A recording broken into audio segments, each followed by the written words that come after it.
Can we have the next speaker, please? Now with Dr. Kanika Agarwal, and she'll be presenting on latest classification and screening modalities in ROP.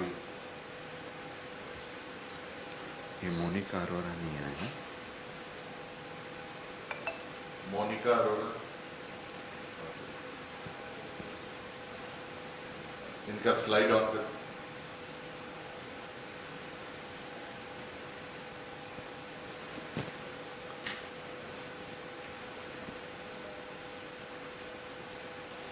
So, I'm Dr. Kanika. Good evening, everyone.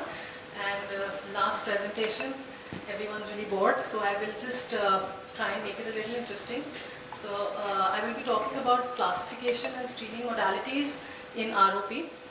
So, just very quickly, what is ROP? It's a miserable disease of the retinal vasculature of kids who are born too soon and born less than 2 kgs, earlier than 34 weeks, or have sepsis or have had blood transfusion.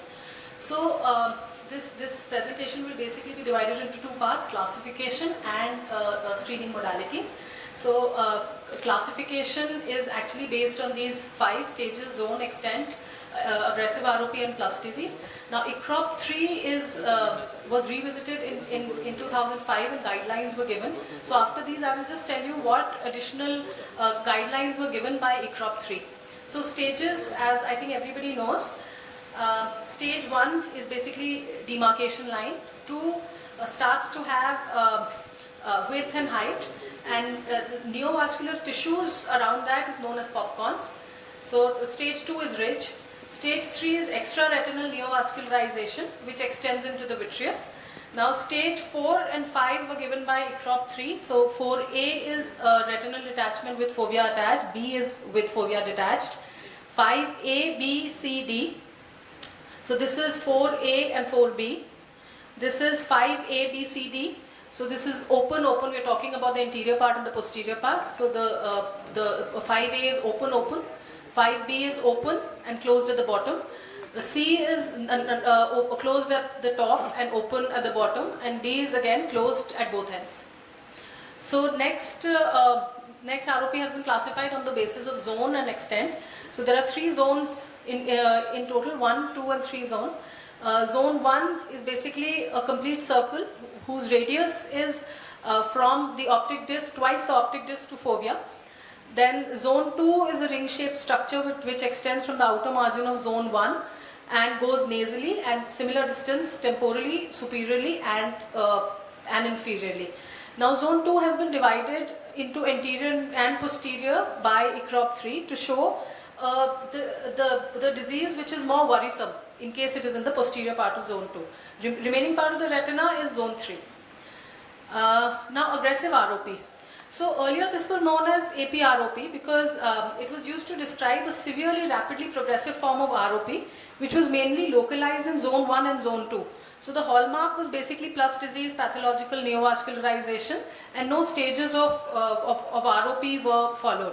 By ICROP 3 2005, they realized that this is not just localized to the posterior part of the retina, and it is also seen in larger infants. So they changed the term from APROP to aggressive ROP. This is what aggressive ROP looks like. Now, a pre-plus and plus disease is again, it's a very, very confusing topic, and it was thought to be just plus disease was just supposed to be dilatation and tortuosity of retinal vessels, and pre-plus was just any form of abnormal vascular dilatation and tortuosity, which is not sufficient for plus disease. So then they gave these 9 images, the ICROP 3 guidelines gave these 9 images, and they said that these are basically frames of reference which you can take and see if your patient has a plus disease. But again, it depends finally on the doctor that whether the child actually has plus disease or not. Then before ICROP 3 we were not talking about all this. Regression, that is, it can either be spontaneous or after treatment. After treatment will be after laser or after anti-VEGF. Lasers are more permanent, and but they take a little more time, and anti-VEGFs are faster. This is regression, an example of regression. We see how these, on the top, how these laser marks have come. Reactivation is again, it can be after spontaneous recovery, but more often after anti-VEGF recovery and rarely if ever after lasers. Long-term sequelae are late TRDs, persistent avascular retina, glaucoma, etc. Now we come to the screening modalities. This is more interesting. So there are traditionally two kinds of screening modalities: indirect ophthalmoscopy, which we usually do, and now we are actually, all of us are shifting to photo documentation. So the technique is the same. 45 minutes prior to the examination, you dilate the pupil and then you examine.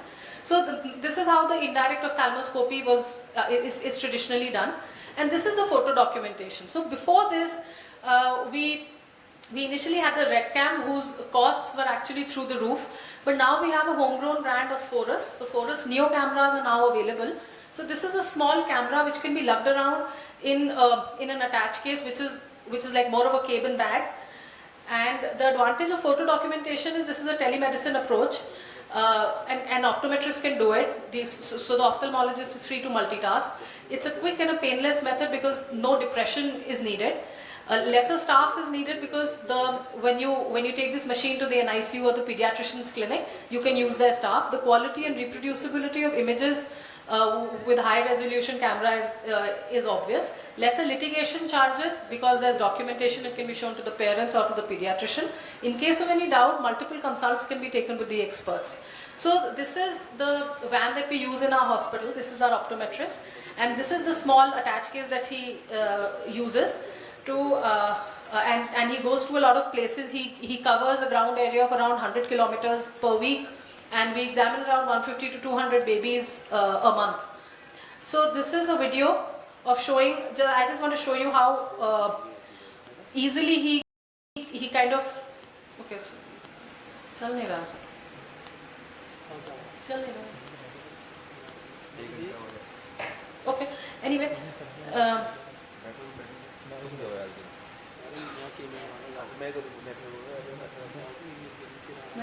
Okay, so this is just a very short video to show, see how easily he just takes this little attached case. This has the laptop and the machine, and he takes it into the hospital. And this is a very brief video of next.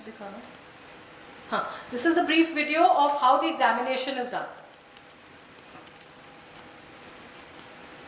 चला दीजिए, नहीं चल रहा.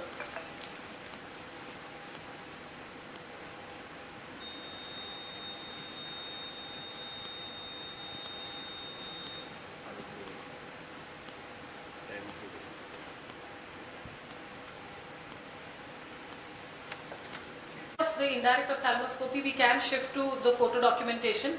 It'll go a long way. Thank you. How much does this portable thing cost, ma'am? 25 lakhs. 25 lakhs. For us. Yes. It was donated to us very kindly by somebody. Okay. And we are, our trust, Samarpan Trust, is actually in collaboration with Narayan Nethralaya Bangalore and with Have a Heart Foundation. So they have sent this optometrist and they bear the cost. The camera is ours. So, and the van and the vehicle is ours. So this is basically a charitable project. So we cover our own city and a lot of cities nearby. Thank you. Very good, thank you. Thank you, doctor. That brings us to the end of this session. I'd like to thank all the audience first who were here till the end of the day. And thank you to Dr. Parikshit for joining us. Thank you very much. And